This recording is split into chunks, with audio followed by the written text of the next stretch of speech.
తప్పించుకునే విధంగా గతంలో తెలంగాణ పోలీసులు పనిచేశారు.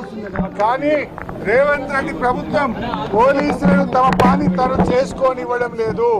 పోలీసులను వాళ్ళ అక్రమాలకు, అరాచకాలకు, అక్రమ కేసులకు వాడుకోవడం జరుగుతూ ఉంది. మేము దీన్ని తీవ్రంగా ఖండిస్తా ఉన్నాం. ఇవాళ పరిస్థితి ఏంది?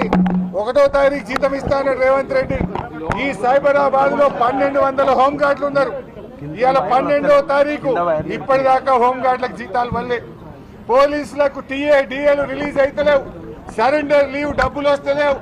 12వ తారీఖు వచ్చిన హోంగార్డులకు జీతాలు ఇవ్వని దద్దమ్మ ప్రభుత్వం రేవంత్ రెడ్డి ప్రభుత్వం. కాంట్రాక్టర్లకు 100 కోట్ల బిల్లులు ఇస్తున్నారు, పర్సెంటేజ్ తీసుకుంటున్నారు. పాపం హోంగార్డులకు జీతాలు ఇయ్యరా?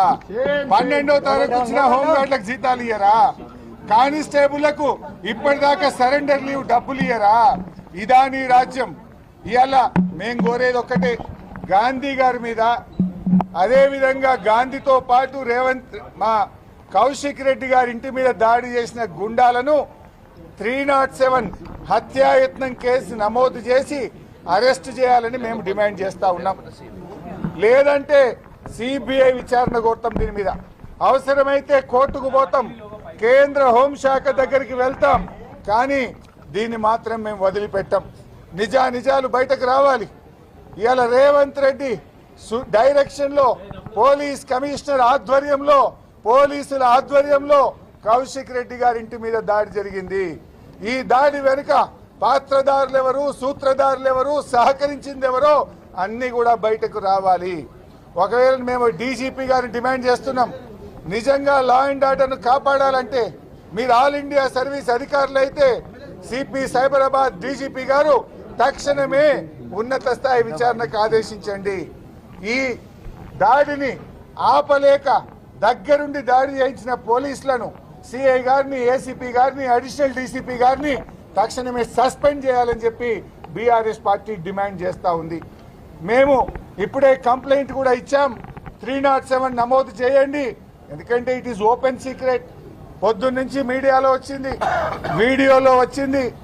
పాడే కడతామన్నారు, చంపుతామన్నారు, రాళ్లతో, కత్తులతో, కటారాలతో, అదేవిధంగా కట్టెలతో మా కౌశిక్ రెడ్డి గారి ఇంటి పైన దాడి జరిగింది. అంటే దీన్ని బట్టి చాలా స్పష్టంగా ఉంది. రాష్ట్ర ప్రజలందరూ గమనిస్తున్నారు, టీవీల్లో ప్రజలు చూశారు.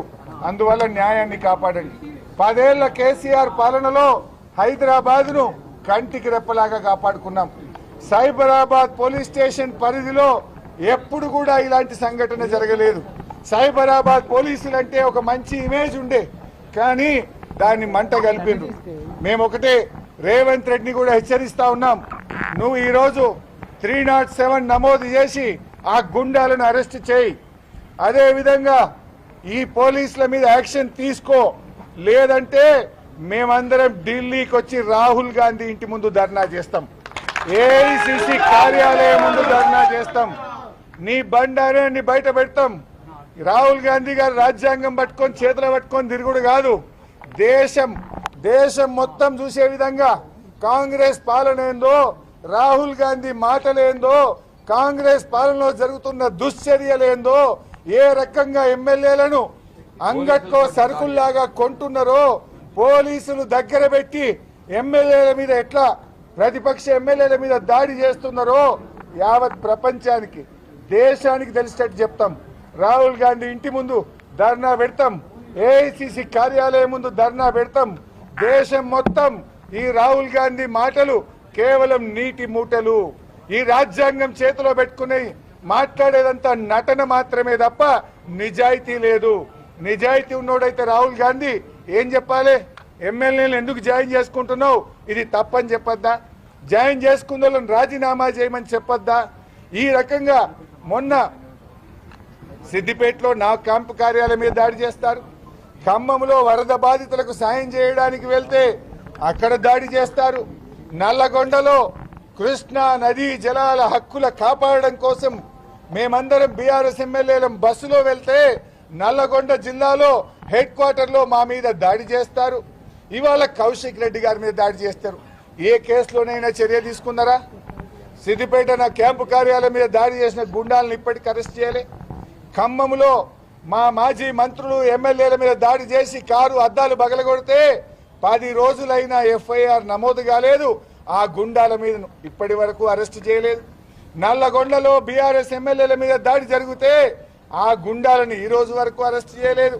కౌశిక్ రెడ్డి గారి మీద దాడి చేసిన గుండాలకు నార్సింగ్ పోలీస్ స్టేషన్ లో కూర్చోబెట్టి రాచ మర్యాదలు చేస్తున్నారు. బిర్యానీలు తినిపిస్తున్నారు, ఛాయలు దాయిపిస్తున్నారు, వాళ్ళ కుర్చీలు వేసి మర్యాదలు చేస్తున్నారు. ఇదా ప్రజాస్వామ్యం? ఇదా మీరు న్యాయం రాష్ట్రం నడిపే పద్ధతి?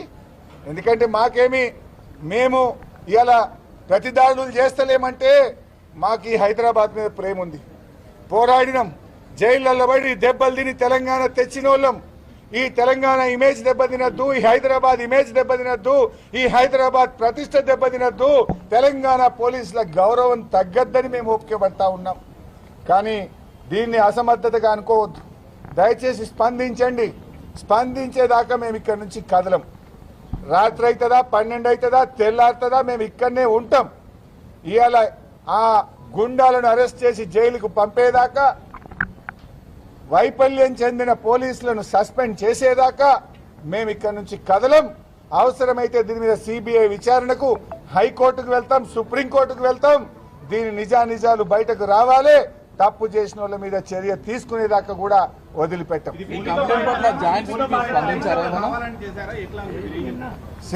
కమిషనర్ గారికి జ్వరం వచ్చింది లేదంటున్నారు. నేను పొద్దున్న నుంచి 3 సార్లు సైబరాబాద్ పోలీస్ కమిషనర్ మహంతికి నేను 3 సార్లు ఫోన్లో మాట్లాడాను. అదేవిధంగా కౌశిక్ రెడ్డి గారు కూడా 3 సార్లు ఫోన్లో మాట్లాడారు.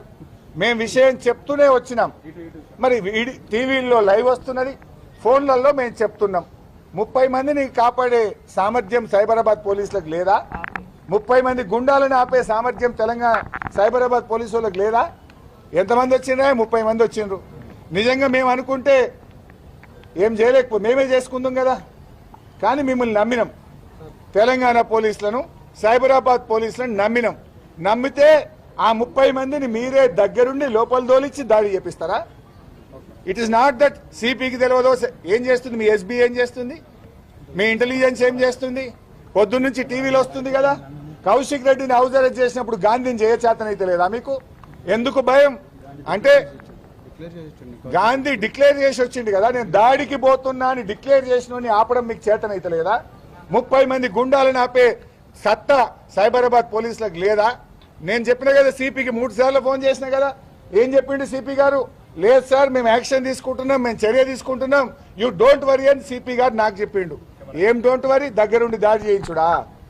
మేము చర్యలు తీసుకుంటున్నామంటే మా ఎమ్మెల్యే ఇంటి మీద గుండాలను తొలిచి దాడి చేయించడమే మీరు తీసుకున్న చర్యలా? అంటే సిపి గారు తీసుకున్న చర్యలు మా మీద దాడి చేయించడమా, దాడిని ఆపడమా?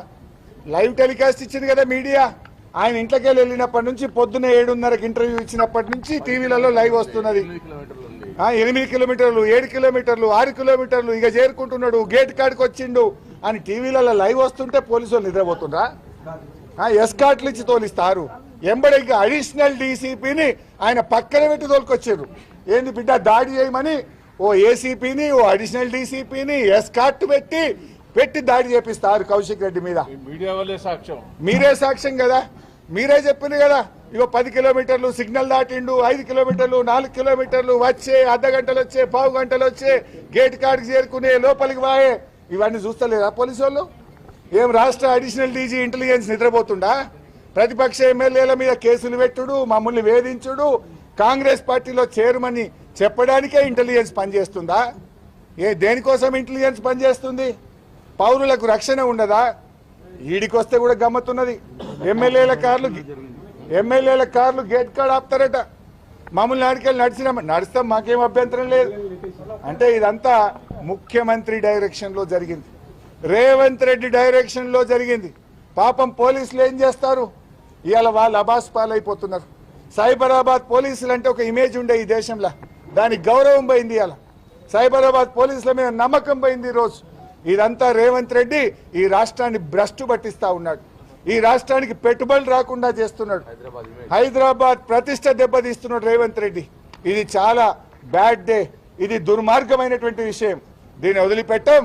రేపు అసెంబ్లీలో పట్టుబడతాం, హైకోర్టుకు వెళ్తాం, కేంద్ర హోంశాఖకు వెళ్తాం, సిబిఐ విచారణ జరిగేదాకా పట్టుబడతాం, దోషులను శిక్షించేదాకా వెంటబడతాం. ఎంత దూరమైన బీఆర్ఎస్ పార్టీ పోరాటం చేస్తుంది. మీరు చెప్పాలి ప్రభుత్వం స్పందించిందా లేదా. That's why I demand speaker శాసన